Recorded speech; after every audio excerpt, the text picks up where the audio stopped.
Buenos días, buen domingo. Voy a conversar hoy con Daniel Lajú, comenzando este programa. Él es magíster en ciencias económicas, especialista en economía, también está especializado en el mercado de capitales, tiene varios posgrados en universidades de la Central, en la UCAP, con estudios avanzados de gerencia financiera. Para que no consumamos el programa en su currículum, vamos a hablar del mercado de capitales. ¿Qué tal está ese mercado de capitales en Venezuela?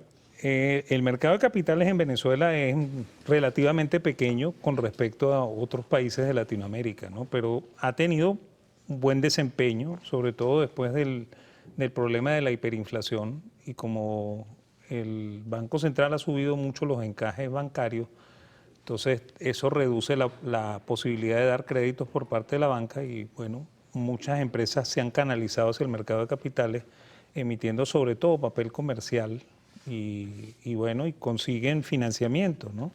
Una persona que se está oyendo en ese momento y dice, bueno, a mí me han negado créditos en la banca, ¿cómo voy al mercado de capitales? Bueno, el asunto más o menos funciona así. Tienes que ir a una casa de bolsa. En la casa de bolsa te orientan y te preparan la emisión de papel para solicitar la autorización ante la Comisión Nacional, ante la Superintendencia de Valores, y luego de eso se coloca en bolsa y se vende a clientes, ¿no? Y los clientes, por supuesto, tienen cierto apetito por ese tipo de papeles porque tienen buenos rendimientos, ¿no? En bolívares y en dólares. Claro. ¿Y eso en ese momento va en ascenso en Venezuela? Bueno, tiene... O se ha detenido. Bueno, tuvo mucho más ascenso después de la hiperinflación, ¿no? Luego se detuvo, ¿okay? O sea, no creció mucho, pero sigue teniendo un volumen importante, sobre todo para financiar empresas que tienen cierto nivel de crecimiento, pues. ¿Una empresa pequeña puede acudir al mercado de capitales? Pudiera, sí pudiera. ¿Cuáles son los requisitos que usted exigen bueno, en el mercado? fundamentalmente tienen que inscribirse en la Superintendencia de Valores, ¿okay? Tienen que entregar balances auditados, ¿okay? Tienen que cumplir con esa normativa y por supuesto inscribirse en la bolsa para colocar los papeles, ¿no?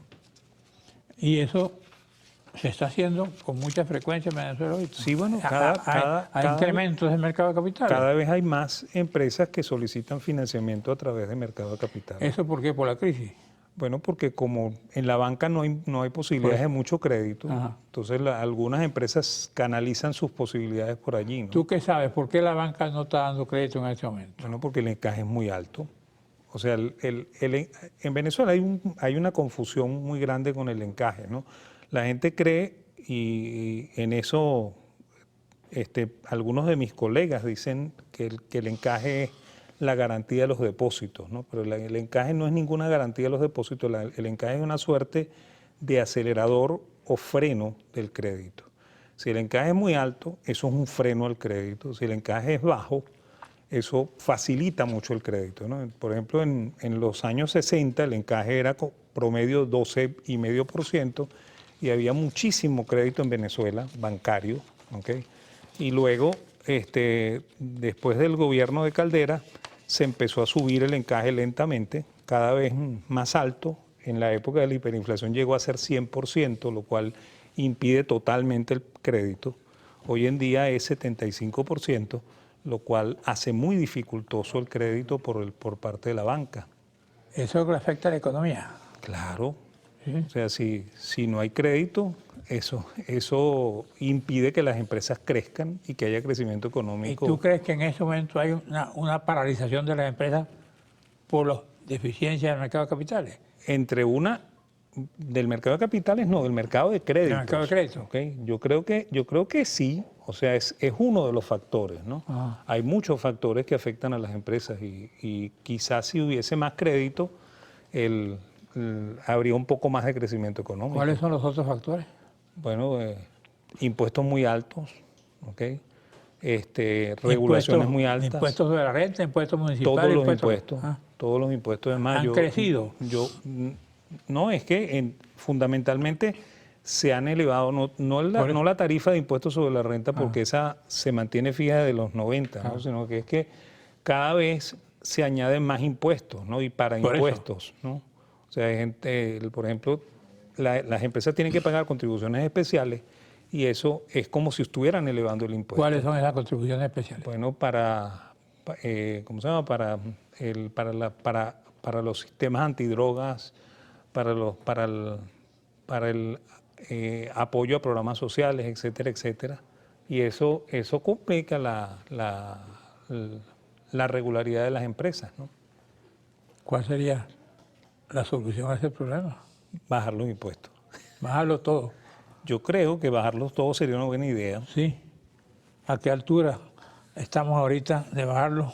Bueno, ¿Se puede bajar sin caerse? No estoy muy seguro que el gobierno esté propenso a hacer una cosa de esas, ¿no? Pero si se quisiese más crecimiento económico en Venezuela, una de las cosas que hay que hacer es repensar la estructura impositiva. O sea, tratar de hacer más bajos los impuestos, porque nuestros impuestos parecen impuestos de país ultradesarrollado. Sin embargo, nosotros no somos un país ultradesarrollado, ¿no? Y una de las cosas que facilitó mucho el crecimiento en países que hoy en día son desarrollados era que ellos tenían bajas estructuras de impuestos cuando crecieron, ¿no? Por ejemplo, en Estados Unidos no había impuestos sobre la renta cuando ellos crecieron, ¿okay? El impuesto sobre la renta se aplica a partir de los años 30 del siglo XX, que ya la economía estaba totalmente industrializada, ¿no? Aquí dice que piden que se reconsidere el cálculo del impuesto municipal a la actividad económica. Claro, porque los impuestos municipales son demasiado altos, pues. Y además los impuestos municipales se cobran sobre la venta bruta, o sea, la venta sin contar las devoluciones, ¿okay? Entonces eso hace que sea excesivamente oneroso el pago de impuestos municipales, ¿no? Entonces, una de las cosas que también habría que repensar es la reducción de impuestos municipales, porque eso facilitaría la creación de empresas, facilitaría el crecimiento económico en las regiones, ¿okay? Y haría mucho más próspero al país. Ahora, con esta crisis no hay muchas empresas en mora con esos impuestos. Claro, porque son muy altos. Ah, bueno. Una de las razones por las cuales hay que bajarlos es esa, ¿no? Y hay un economista muy brillante de los Estados Unidos que en los 80 se llama Laffer. Él tiene una teoría que se llama la curva de Laffer, ¿no? Y él dice que mientras más alto... Laffer. L-A-F-F-R. Como la línea aérea. No, Laffer, con F. Ah, ya. Okay. Él dice que bueno, la línea aérea es con S. Láser. No, es con F. Ah, con F. Con F. Laffer. F de faro. Ya. Okay. Entonces, bueno, él dice que mientras más alta es la tarifa de impuestos, menos se recauda, ¿no? Y mientras más bajo, más se recauda, ¿no? Y de hecho tiene razón, porque cuando la tarifa es muy alta, eso propende a que haya más morosidad, que haya fraude fiscal, ¿okay? Y que incluso haya más informalidad. ¿A ti te afecta el impuesto municipal? Vamos a un receso, te hago una pregunta. Ok.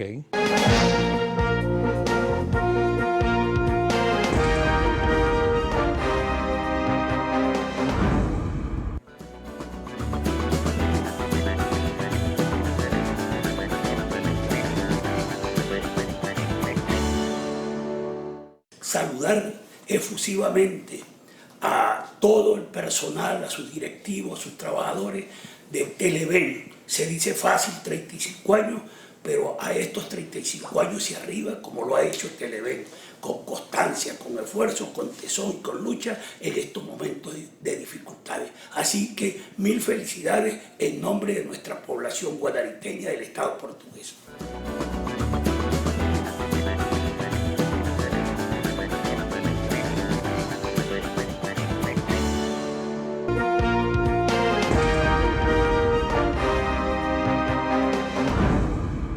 Adelante, doctor Lajú. A todos nos afecta los impuestos altos, ¿no? No solamente los municipales, a usted y a mí, porque todos los consumidores pagamos mayores precios cuando los impuestos son altos, porque las empresas tienen que cobrar más para poder pagar los impuestos. Además de eso, hay una cosa adicional, ¿no? Cuando los impuestos son altos, hay bajo crecimiento económico, hay mucho desempleo, y cuando eso ocurre, todos nos perjudicamos, pues. Ok, ¿en qué posición estamos nosotros con relación a otros países de América Latina en materia de impuestos? Bueno, todos los países de América Latina son excesivamente duros con los impuestos Y si nosotros Eh, tuviéramos la previsión de bajarlos, nosotros tendríamos una ventaja comparativa respecto al resto de los países. ¿Cuál es la ventaja? Bueno, atraeríamos capital. O sea, la gente diría, si en Venezuela me cobran menos que en Colombia o en Perú, de repente es buena idea invertir en Venezuela. ¿Tú crees en eso? Yo creo. Que es más, Eso solo depende de los impuestos y no de la situación país. bueno, depende de muchas cosas, ¿no? Ajá. Igualito que habíamos ¿Qué dicho tiene que al ver la inicio. política? Claro, pero si estamos pensando en un gobierno que pretende bajar impuestos, probablemente ese gobierno también pretende bajar la incertidumbre, ¿no? ¿Tú qué crees? Que creo yo que me gustaría tener ese gobierno. ¿Te gustaría? Tener ese gobierno. ¿Quieres entrar al gobierno? No, me gustaría ¿Quieres tener ser un ministro? gobierno en el cual... ¿Quieres ser ministro? No, yo ¿Quieres nunca, ser gobernador? nunca. Entonces, ¿cómo quieres ser gobierno?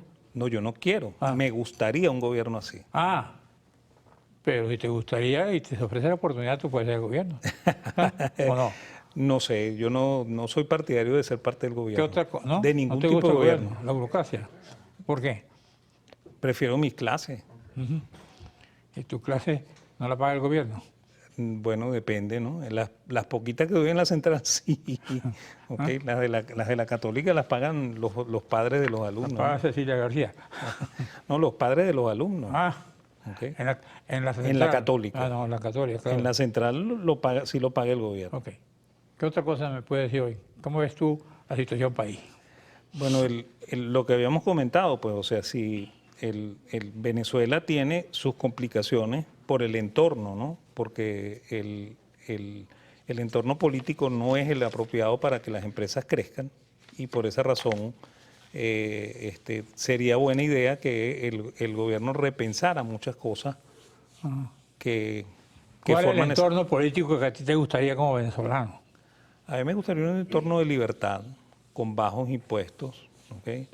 Con poca burocracia para que las empresas se puedan instalar y puedan funcionar, para que haya mucho crecimiento económico. ¿Cuál es, como cuando tú dices que haya libertad, aquí no hay libertad? Bueno, libertad es de formar una empresa en el momento que usted quiera, cuando usted quiera, no, porque Tú no puedes hay constituir muchas una empresa, complicaciones. ¿no? Y registrarla. Sí la y puedo registrar, operarla. pero es caro. ¿Ah? Es caro y traumático. En otros países ese proceso dura pocos días. Ajá. En Venezuela dura alrededor de unos 70 días. Pues. ¿Y por qué es caro? Tienes que pagar mucho registro. Hay que pagar mucho en el registro. En otros países se paga menos. ¿Okay? Entonces, ¿te gustaría invertir en otros países? Bueno, yo no estoy dispuesto a invertir porque no tengo plata. Si tuviera plata, lo pensaría así, ¿no? Ajá. ¿Okay? Pensaría que es más fácil invertir en otro país que invertir en Venezuela. Yo no sé si tienes plata o no, de todas maneras yo no te voy a cobrar impuestos. Pero cuéntame, ¿qué harías tú con los ricos? Facilitarles el que inviertan o el que depositen su dinero en Venezuela para que haya más crédito. ¿Y? Que piensen en Venezuela como un centro para invertir y no como un centro para huir. ¿Y cómo distribuir la riqueza entre los pobres? Creando empresas. La mayor distribución de riqueza. Creando empresas. O sea, si se crean empresas hay más empleo. Y no por impuestos. Pagando menos impuestos. ¿Pagando? Menos impuestos también. Para facilitar. Para ayudar a los pobres. Claro. Es más, hasta los pobres pagamos impuestos. Sí, sí, yo Cuando sé. usted va para el supermercado y compra, paga 100 bolívares y se lleva 84 bolívares para su casa, ¿no? Y si paga en dólares, se lleva menos, ¿no? Porque tiene que pagar el impuesto a las tributaciones, a las grandes transacciones financieras, ¿no? Entonces, por supuesto, todos salen perjudicados con una estructura de impuestos muy alta. Hay mucha fuga de capitales. En tu Venezuela, bueno... Hay gente que está trasladando su dinero al exterior por no invertir en Venezuela. Bueno, eso es difícil de medir porque no hay, ¿cómo se llama? No hay información precisa de la balanza de pagos venezolana, ¿no? Porque en la balanza de pagos más o menos se puede saber si efectivamente un país está sacando capitales o no, ¿no? Y en Venezuela una de las cosas que también pasa y que añade incertidumbre es que no hay mucha información financiera, ¿no? ¿Y cuál es la información financiera precisa que tú como inversionista necesitarías que el Estado te ofrezca?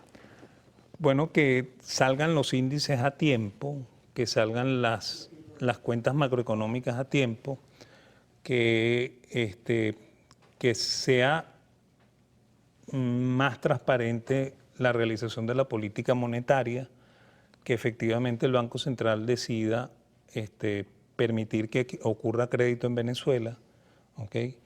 Y que haya tal vez un panorama mucho más amigable políticamente para que haya más inversión en ¿Cómo ves tú Venezuela. la Sudeban? Bueno, Sudeban hace su trabajo, ¿no? O sea, el trabajo de Sudeban es inspeccionar a los bancos, el regular el que los bancos den información, ¿ok?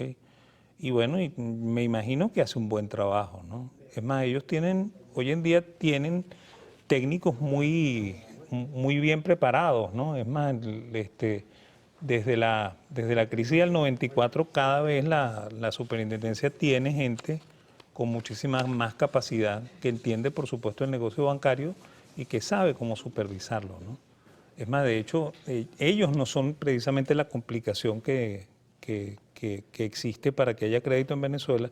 La complicación está desde el punto de vista de la política monetaria, pues. Mira, nosotros vamos hacia un estancamiento más serio de la economía. Es posible, sí. O sea, es posible debido a que probablemente los Estados Unidos entren en recesión y eso presione los precios del petróleo hacia la baja y eso nos va a complicar el panorama a nosotros los venezolanos, pues. Aunque nosotros no estemos produciendo mucho petróleo, el impacto sigue siendo importante para la economía venezolana. Pero estamos vendiendo menos petróleo a Estados Unidos. Sí, pero si Estados Unidos Estamos entra en vendiendo allá recesión, a los países tuyos allá. si Estados Unidos entra en recesión, también Europa se resiente, también China se resiente y eso tumba los precios del petróleo a nivel internacional, independientemente de que Dicen tú que le los vendas. favorecidos con eso son Irán y otros países árabes en ese sentido. Favorecidos con que nosotros produzcamos poco, ¿no? Porque ellos pueden producir más. Y con las importaciones nuestras.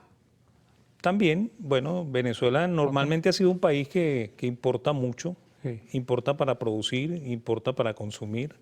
claro. Entonces, claro, eso beneficia a los países a los que nosotros le compremos, ¿no? Independientemente del país que sea. Bueno, doctor Lajo, estamos terminando el programa. Un mensaje al final del programa para su gente, Bueno, para sus yo, amigos economistas. bueno, yo lo que quisiera de verdad es que hubiese un ambiente un poquito más propicio para la inversión, que hubiese más crecimiento económico y que las políticas fuesen más propensas a contribuir al crecimiento del país que lo que han sido hasta ahorita, pues. Sí. ¿Tú qué opinas de los ricos? De los pobres ya dijiste, ahora los ricos, ¿tú crees que hay muchos ricos, menos ricos? En Venezuela, ¿O estamos en el equilibrio de la riqueza? en Venezuela no hay muchos ricos, No. ¿sabes? No, ¿No? creo que no. Seguro. Digo yo, pregunto, yo soy el preguntador, tú eres el que responde. Creo que no. Y tú investigas si hay o no hay ricos en tus estudios, ¿no? Me imagino.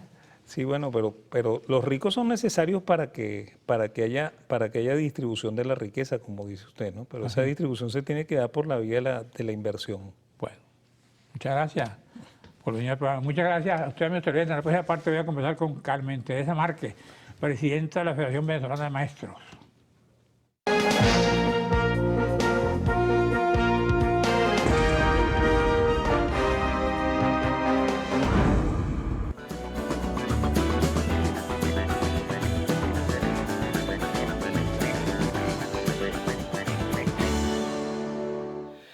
$35 se dice fácil, 35 años al frente de un medio de comunicación es una labor realmente meritoria. Los medios de comunicación, además, tienen un factor importantísimo para la población. Son un medio de educación, de formación ciudadana. Y Televen, a lo largo de más de 3 décadas, ha desempeñado un rol fundamental en la libertad de expresión, en la libertad de pensamiento, en brindar oportunidades a todos aquellos que tienen la posibilidad de expresar su punto de vista a través de este medio. Nuestras felicitaciones desde la Federación Nacional de Sociedades de Padres y Representantes y el entusiasmo y la esperanza de que sigan trabajando de manera independiente, plural y democrática.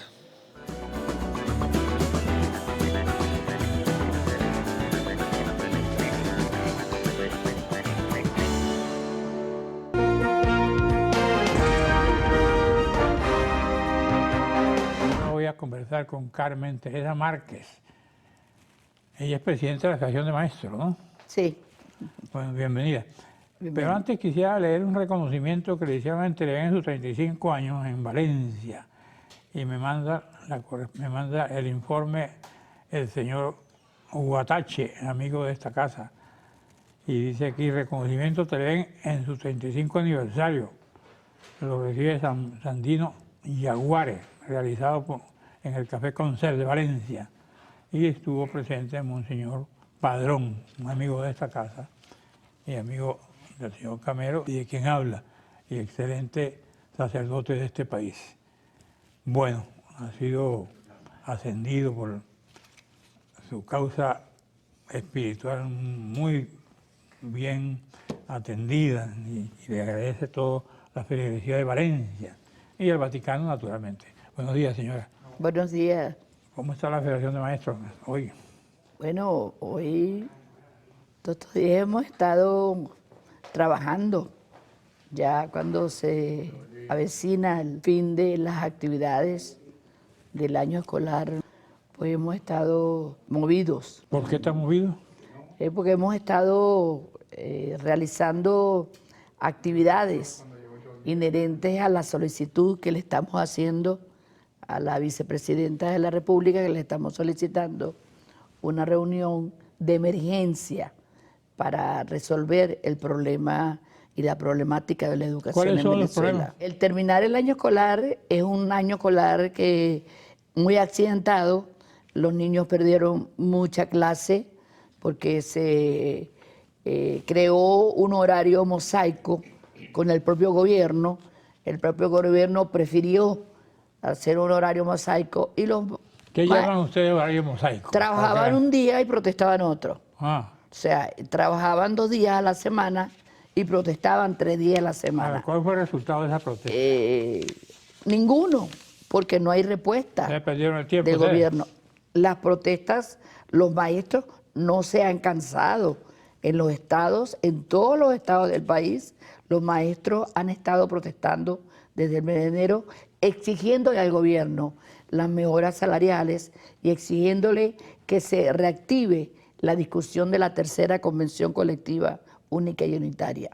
Nosotros como coalición sindical, las federaciones a nivel nacional, hemos agotado ya el recurso de buscar el diálogo.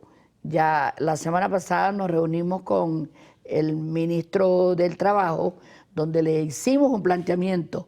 La ministra de Educación ya nos comunicó que ya no dependía de ella el seguir discutiendo la convención colectiva ni anunciar un salario digno para los educadores. Y entonces hicimos una comunicación el día 12 que la llevamos a la vicepresidencia de la República porque nos dijeron que en manos de la vicepresidencia de la República estaba el problema y la solución de la educación en el país. Y entonces nosotros fuimos recibidos por el director de Atención Ciudadana y una abogada del despacho y entregamos la comunicación donde allí les poníamos a la presidenta la situación en que está la educación venezolana, porque no solamente es el problema del salario de los educadores, que no tienen para ir a las escuelas, que no tienen para vivir, tener una vida digna, sino que también le pusimos allí que hay unas cláusulas que fueron saqueadas prácticamente por la ONAPRE, porque fueron aprobadas en la segunda convención colectiva única y unitaria con unos porcentajes y la ONAPRE le bajó los porcentajes.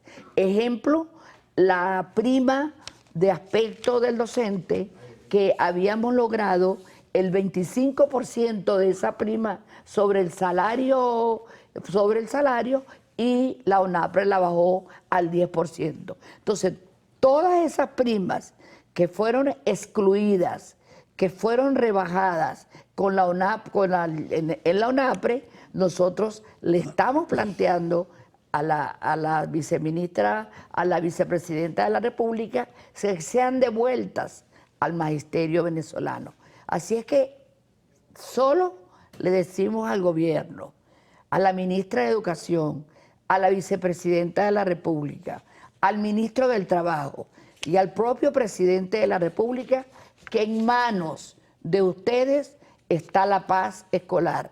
Termina un año escolar accidentado, comienza otro año escolar prontamente, el año escolar 23 y 24, y nosotros queremos realmente, como dirigentes sindicales serios, que exista paz escolar, que los niños vayan a la escuela, que recuperen lo que han perdido y que realmente se mejoren las escuelas, que se le dé un salario digno a los maestros, que mejoren los servicios y que los insumos lleguen a tiempo a las diferentes escuelas para poder dar clase y que los niños más desposeídos, los niños de las clases populares, que son los niños que prácticamente perdieron muchos, porque no muchos adquirieron los conocimientos para ser egresados de un grado a otro, le pedimos al gobierno que se ocupe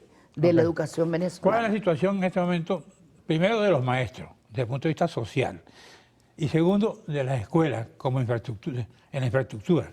¿Qué es lo que ustedes observan ahí?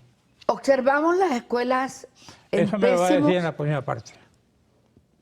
Gracias.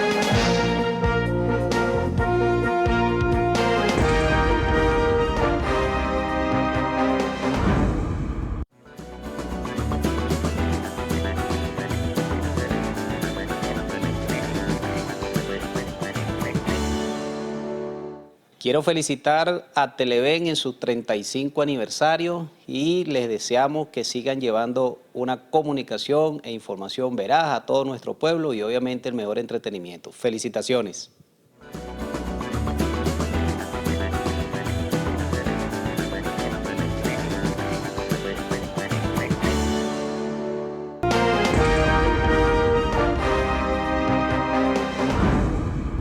Adelante, profesora. Bueno, las escuelas no están en buen estado. Hay un equipo que el gobierno ha manifestado, que son las Bricomiles, que está arreglando algunas escuelas, pero son 26.000, 27.000 escuelas que existen en el país. Y de verdad que si uno se pasea por las clases populares, por los sectores de los barrios, de las parroquias, vemos unas escuelas en pésimo estado. Vemos escuelas que no tienen ni poseta, que no tienen agua potable para los niños. Y eso el gobierno tiene que ocuparse ¿Usted de ha contratado mantener eso? esa escuela. ¿Usted ha contratado o se lo dijeron? Claro, no, yo he ido a escuelas en pésimas condiciones. Yo he visitado escuelas en pésimas ¿Y condiciones. ustedes han planteado eso al gobierno? Claro que se le hemos Person to planteado. person, como dicen los Se lo americanos. hemos planteado a la ministra, Ya. al ministro del Trabajo, a nivel de reuniones, a nivel escrito. Claro que se le hemos En esas planteado. reuniones, ¿qué les dicen ellos? ¿Qué respuestas tienen ustedes? Bueno, que no hay dinero ahorita ni para darle el aumento a los educadores, ni para continuar la discusión de la tercera convención colectiva única y unitaria, y nosotros vemos tantas cosas que se despilfarran en el país Sí. y no tienen, y dicen que no hay ¿Qué dinero aspiran ustedes? para arreglar. ¿Qué aspiran ustedes? Aspiramos que se siga con la discusión de la convención colectiva. ¿Qué aspiran ahí?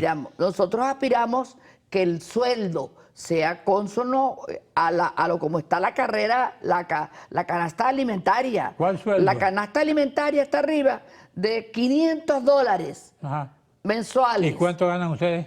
Bueno, un docente está ganando $40, $50 más los bonos. Mensual. mensual, más los bonos. ¿Y cuánto aspiran? Que el presidente. Bueno, por lo menos yo creo que un docente tiene que ganar 300, 400 dólares para sobrevivir. Y eso no se sobrevive en un país donde no cobramos en dólares, pero compramos en dólares y está dolarizada. Y entonces tenemos que sentarnos para, de verdad, primero el gobierno detener la infracción y de verdad la especulación que hay en este país, que un víver cuesta en una tienda un precio y en la del lado cuesta otro. Ahora, perdón, entonces eso es materia del gobierno. Eso afecta a maestros y profesores. Y eso no solamente a maestros y profesores, A a todo el pueblo trabajadores. venezolano y a No, todos no, los trabajadores. Estoy hablando concretamente de la educación. Claro. Los trabajadores, ¿cómo viven ahí? Bueno, muy mal, porque entre los trabajadores de la educación están los obreros, el personal administrativo y los maestros, que tienen, repito, un salario muy bajo, y merecen un salario digno. Aparte de eso, en la discusión de la contratación colectiva se discute la seguridad social y los docentes no tienen un HCM, no tienen dónde ir, porque los IPAs, que son los institutos de seguridad social de atención primaria, no funcionan. En su mayoría no están operativos para que el maestro con su familia vaya a una atención primaria dentro de esos IPAs que existen en Pero Venezuela. ustedes no se pueden quejar, les dieron un bono, ¿no? Bueno, pero el presidente nosotros esperamos era un aumento salarial porque los bonos no tienen Pero incidencia. el bono no es dinero. Es dinero, pero no tiene incidencia en el bono No vacacional. te aumenta la cesta. Se aumenta la cesta tique y aumentaron un bono, Ajá. pero no tiene incidencia. Entonces los docentes, Ajá. el bono vacacional lo recibieron chucuto porque el bono de guerra económica no entra en el pago del bono vacacional. Un Chucuto docente, y chiquito. Chucuto y chiquito, idealmente muy bajo. Nosotros exigimos al gobierno la discusión de la tercera convención colectiva. Y les queremos decir algo. La paz escolar la garantiza el gobierno. Va a iniciarse un año escolar y nosotros vamos a hacer, si no hay respuesta en esta parte que falta de julio, para terminar el mes de julio y el mes de agosto, si nosotros no tenemos una respuesta, le haremos un llamado a los padres y representantes, porque el problema de la educación no es solamente de los maestros, para acompañar a los maestros a las acciones que se puedan avecinar si no hay una respuesta, porque el gobierno tiene que ocuparse de la educación. Ustedes han tomado acciones, varias. Muchas, pero seguiremos. Pero no nos vamos a amedrentar. No han logrado los resultados que esperaban.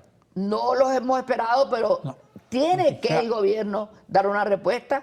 Y el ministro del Trabajo nos dijo, y le creemos al ministro del Trabajo, que realmente el gobierno estaba ocupado con el tema de la educación en este momento en Venezuela. Lo que nos quiso decir que podemos ir por un buen camino de arreglar no solamente los salarios de los trabajadores del magisterio venezolano, sino de tener buenas escuelas, de tener buenos servicios, de tener insumos en las escuelas y de tener el programa escolar de alimentación para los niños.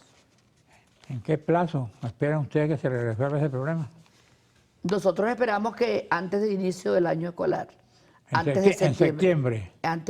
En septiembre. ¿Y qué pasa si no lo resuelven para esa fecha?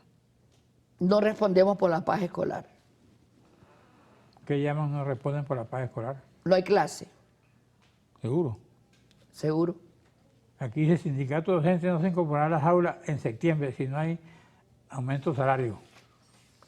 Eso incluso, sin nosotros haber hablado con los dirigentes de los estados, ya están los dirigentes de los estados reuniéndose y planificando con los padres y con los maestros actividades para septiembre. Y nosotros acá en Caracas, haciendo todo el esfuerzo para continuar con el diálogo. Nosotros Hemos estado Ok. siempre con un diálogo de gobierno, pero no nos dan ¿Cuál respuesta. es el mínimo que ustedes aceptarían como aumento? Con momento no tenemos ahorita, no nos hemos puesto de acuerdo el mínimo, pero ahorita un trabajador menos de $200 no puede ganar. Un trabajador, Un trabajador, incluyendo los maestros. incluyendo el maestro de la categoría 1, $200, $300. Hay categoría No puede 1, ganar. categoría 2. El docente tiene un tabulador que es de la categoría 1 hasta la 6, Ajá, de acuerdo a los ¿cuánto estudios gana y de la acuerdo. 2? ¿Cuál es el tabulador? El 2 puede cobrar como salario, sin sumarle los bonos, el bono de alimentación Ok. y el bono de guerra económica, puede cobrar 350 bolívares Ajá, ¿y quincenales. el 3? Ah. El bono 3, la escala 3. La escala 3 es como un 5 o 10% ¿Y la 4? de aumento. Otro 5 o 10%. ¿Y el 5? Otro 5 o 10%. ¿Y el 6? Y el 6 es el mayor ¿Y el número. 7? No hay 7. se terminó el Es programa. hasta 6 Gracias. de la categoría 1 Bueno. hasta la 6. Gracias. Esperamos resolver el problema. Gracias, profesora. Gracias a usted, amigos televidentes. Nos veremos en la próxima parte.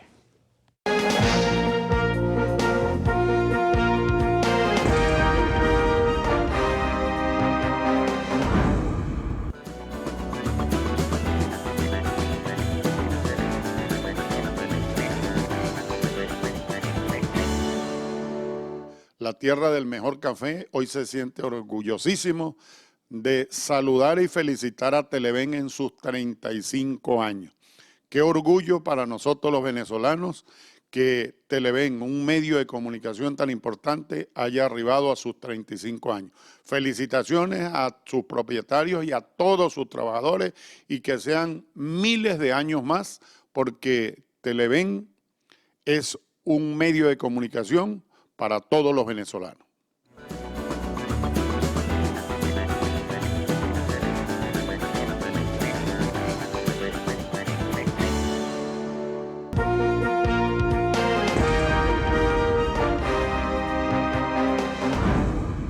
Bueno, me toca la conversación con Elías Urbáez. Él es médico cardiólogo y trabaja en varios hospitales de este país, de Caracas. ¿Cómo está usted? Muy bien, muchas gracias por la invitación. ¿Cómo está la situación cardiológica en Venezuela? Bueno, la situación en líneas generales, seguimos combatiendo la enfermedad cardiovascular como principal causa de muerte Sigue. y causante de morbilidad en nuestros pacientes. Sin embargo, bueno, se están haciendo todos los esfuerzos para tratar a nuestros pacientes de la forma más adecuada, tanto en el sistema público como en el sistema privado. ¿Cómo es eso? Bueno, nada, el evento por excelencia que genera una muerte a nivel mundial, y no es la excepción en nuestro país, es el infarto agudo del miocardio.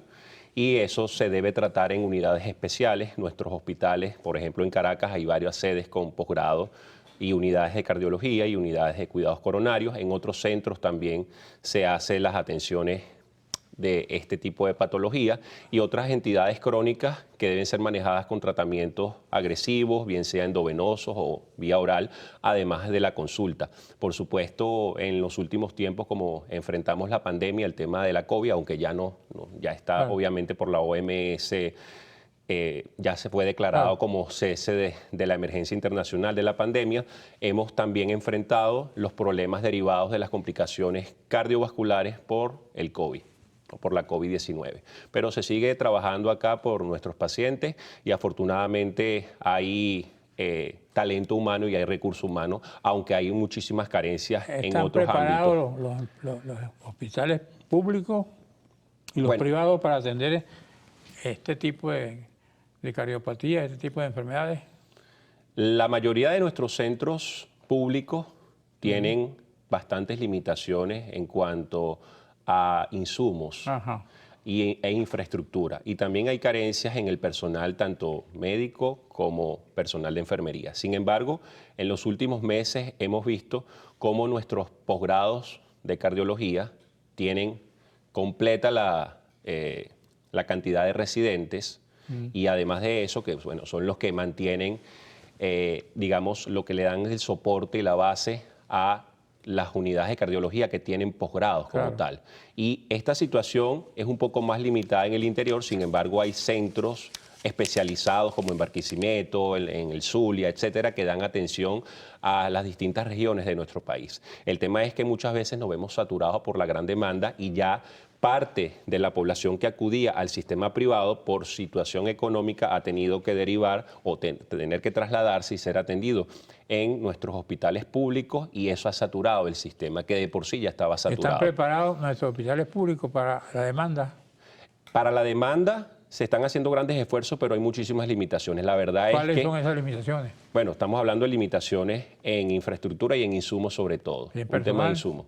¿Y Personal han habido variaciones, depende del centro, sin embargo, se cuenta con el recurso de especialistas y de residentes en donde hay posgrados de cardiología. Sí es verdad que ha habido mucho éxodo, han habido personal que se ha jubilado, sin embargo... Hay muchos que se han ido del país. Correcto, también. Y hay centros donde se reciben pacientes con cardiopatías agudas o con enfermedad aguda cardíaca. Ok. Y a veces no pueden tratarlo porque no tienen la experticia para ello. Mire, doctor, explícale a la gente qué es una cardiopatía aguda. Bueno, una enfermedad, la cardiopatía En es una, lenguaje sencillo. una enfermedad del corazón. Una enfermedad del corazón. ¿Por dónde comienza? ¿Qué siente? Bueno, hay muchos síntomas que nosotros tenemos que vigilar, como el dolor en el pecho, la sensación de falta de aire o disnea, las palpitaciones, que es la percepción de los latidos del corazón que habitualmente pasan desapercibidos, el desmayo o síncope, pérdida súbita de la conciencia, otros como mareos menos frecuentes, hinchazón en las piernas, en el abdomen, son signos que deben generar que el paciente acuda a su médico especialista o incluso a un médico de atención primaria y luego ser derivado, si fuese necesario, a una evaluación cardiológica especializada. Y además de eso, utilizar de recurso siempre el electrocardiograma, que es un estudio frecuente, inocuo, que se utiliza en la consulta habitual de cardiología y en nuestras emergencias. La cardiopatía significa enfermedad del corazón. Sí, claro. Pueden haber enfermedades que son congénitas, es decir, el paciente nació con esa enfermedad. ¿Son mortales? O pueden ser adquiridas potencialmente mortales. Pueden desarrollar un síndrome clínico, que es la insuficiencia cardíaca, que puede cursar con algunos de estos síntomas que he mencionado, pero el síntoma va a depender también de cuál es la enfermedad preexistente, y en base a eso se va a evaluar y se va a establecer si es un problema de arritmia, si es un problema estructural o funcional del corazón. Ahora bien, como eventos agudos, yo mencioné el síndrome coronario agudo, particularmente el infarto agudo del miocardio, porque es el evento que produce mayor muerte a nivel mundial. Y no es la excepción en nuestro país. Entonces, cuando nosotros... ¿Y no es curable? Bueno, el evento como tal, si es atendido a tiempo, disminuye lo que es la mortalidad y el paciente puede vivir más y puede vivir mejor si se le indican los tratamientos de forma adecuada. Sin embargo, en muchas ocasiones el paciente se complica con algún evento mecánico o eléctrico y puede desencadenar pues en la muerte.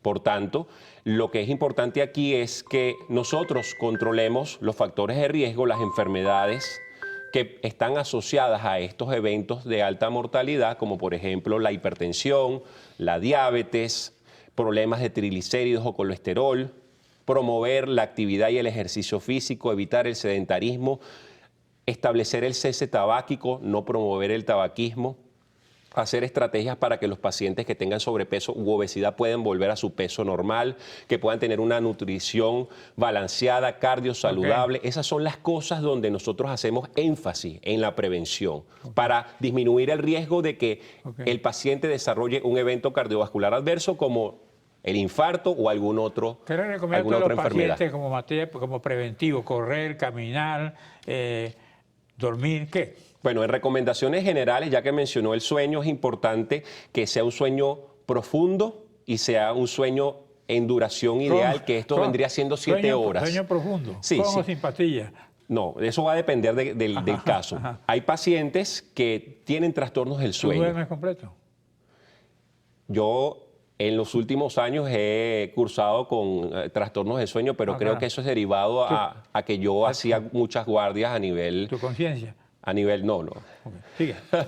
A nivel hospitalario, y en ocasiones pues el cuerpo se adapta a esos horarios y se te puede dificultar conciliar el sueño, pero esto se debe estudiar de forma individualizada. No a todo el mundo le vamos a indicar fármacos para dormir. hay otras cosas más naturales que pueden funcionar para mejorar la calidad del sueño. Una de las recomendaciones es no hacer ejercicio justamente antes de dormir en la noche, que la duración sea aproximadamente de 8 a 9 horas, es decir, de 7 a 9 horas, ¿Cómo es perdón, eso? promedio No, 8 horas. no Estamos hacer- hablando de la duración del ¿No sueño. hacer ejercicio qué? No, que una de las recomendaciones para poder tener un sueño de la forma más adecuada, Ajá. conciliar el sueño y disminuir estos episodios de insomnio, es 1, no fumar, 2, tener actividad física regular o ejercicio, pero se recomienda que sean horas vespertinas o matutinas, es decir, evite hacer ejercicio de intensidad alta justo antes de dormir. Es decir, si usted se acuesta a las 10, 11 de la noche, evite hacer ejercicio a las 9 o 9 y media de la Cualquier noche. tipo de ejercicio. Estamos hablando de ejercicio de alta intensidad. Es mejor hacer ejercicio a no hacer ejercicio. No quiero que el mensaje se interprete de forma inadecuada. Debemos realizar actividad física. La recomendación general es una caminata de 30 minutos diarios por al menos 5 días a la semana, porque eso reduce el riesgo cardiovascular. Pero si además usted tiene otro objetivo, como por ejemplo perder peso, tiene que tener... ¿Dónde puedes caminar tú? Si tú caminando por ganar salud te atracan y te matan. Bueno, ¿dónde puede caminar? Ahí tenemos que dar vuelta a la tostada porque hay que tener una adaptación y una individualización de cada caso. Si usted vive en un edificio, yo le recomiendo al paciente y tiene una carga laboral alta que pueda caminar en el estacionamiento de su edificio. Hay sitios públicos, Puede por subir ejemplo, escaleras. puede subir escaleras, puede, Cerro. por ejemplo, en Caracas usted los días domingo en la mañana puede caminar por la Cotamil, ¿ok? Puede subir el Ávila, hacer senderismo, puede tener actividad como por ejemplo la natación, que es un ejercicio cardiovascular que brinda múltiples beneficios y es de bajo impacto. Puede ir a un gimnasio si lo puede costear. Entonces, hay varias alternativas. Hay sitios también a nivel público donde la gente se reúne para hacer ejercicio. Bueno. Y disminuimos el riesgo de que pueda ser objeto de un atraco, Un un mensaje evento de final a tus inseguridad. pacientes antes de irnos. Bueno, el mensaje sería seguir promoviendo los estilos de vida saludables, comer de forma adecuada, tenga un consumo de sal moderada. El consumo de alcohol también tiene que ser controlado. Por favor, evite fumar, no caiga en las tendencias, inclusive en el vapeo. Ya. Controle sus factores de riesgo como la hipertensión, diabetes y problemas de triglicéridos y colesterol y acuda a consulta de forma precoz, sobre todo cuando tenga un síntoma Ya. o en controles ¿Tú preventivos. nunca fumaste? No, Ah, bueno. Estás salvo. Más Sí. a mí. Más a 100 años. hay moral para eso. Gracias, doctor. Muchas gracias. Gracias a usted, amigo televidente. Nos veremos aquí el próximo domingo a esta misma hora.